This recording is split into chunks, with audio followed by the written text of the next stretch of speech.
time tried their peanut butter whiskey. Yes! So I'm a little tipsy right now. So this means I'm gonna do some new stuff and some old stuff. So please be nice to me in that. Thank you. All right. So how's everyone feeling? Hi. Hi? Really? Good? I'm feeling a little bit horny, not gonna lie. All right. Because, right? So, because I was on Instagram and I saw this ad for lipstick. But the thing is, you couldn't see the girl's lip anywhere in the photo. It was her like giant tits in a swimsuit going like this. And I'm like, well, where is the lipstick supposed to go? Must be on the other lips. But I know exactly what they're doing. They're trying to get me to sin. And I know that because I went to Catholic school. You know, everybody talks about Catholic school like a jail sentence. I did 8 years. But you know, there's one thing that Catholic school and jail has in common. In both places, you do not want to drop the soap. Absolutely don't. Hallelujah. Hallelujah. But yeah, I'm a product of abstinence-only sex education. So we can just tell that didn't work out. But it was really weird because they wouldn't teach us what sperm meant. I learned what sperm was from the Twilight books.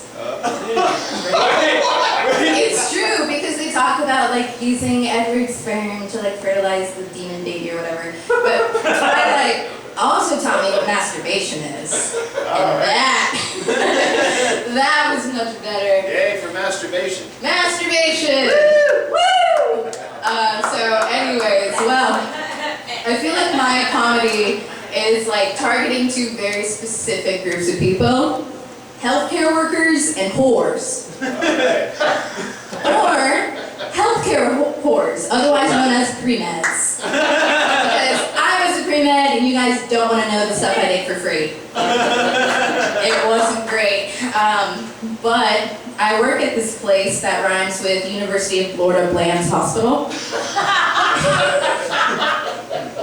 Thank you. And it's a real interesting place.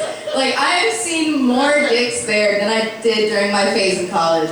And, however, the dicks have been more memorable. Because one time a nurse calls me in and she goes, "Hey, Teresa, take a look at this." So I look down and she goes, "Is that man's penis?" And I see testicles the size of a football.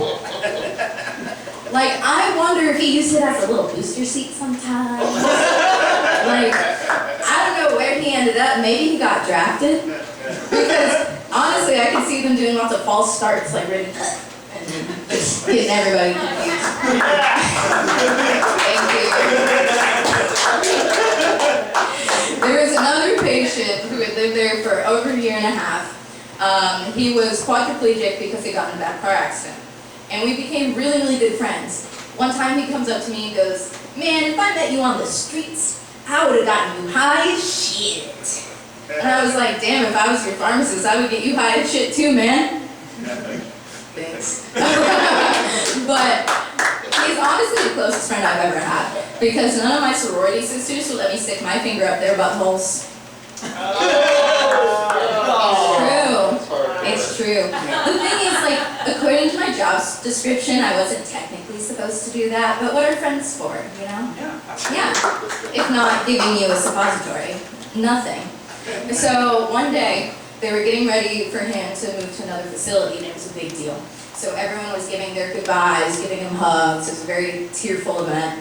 And the person from the facility calls his nurse and says, "Don't worry, he's going to be treated like family here." So he gets to the new facility. I didn't even tell the joke yet. I didn't know the punchline.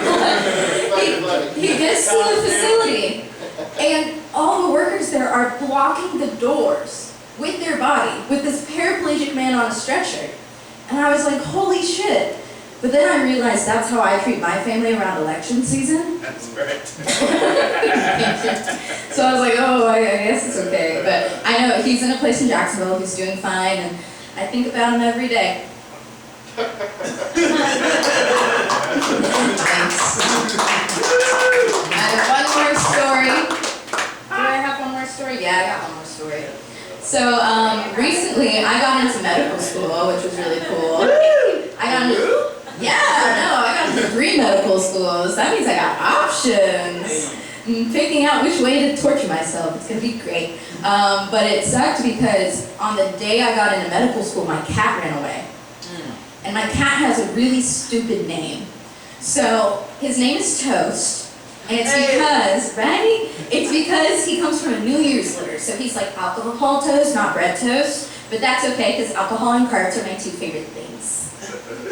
But I was looking for him. It was freezing cold, pouring rain. And I'm out there shaking a bag of cat food going, Toast!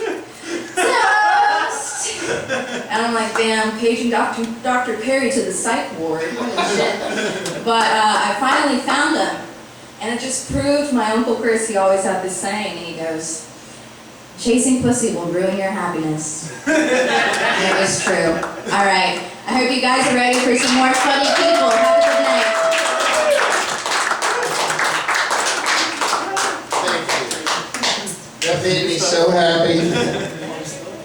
That's what I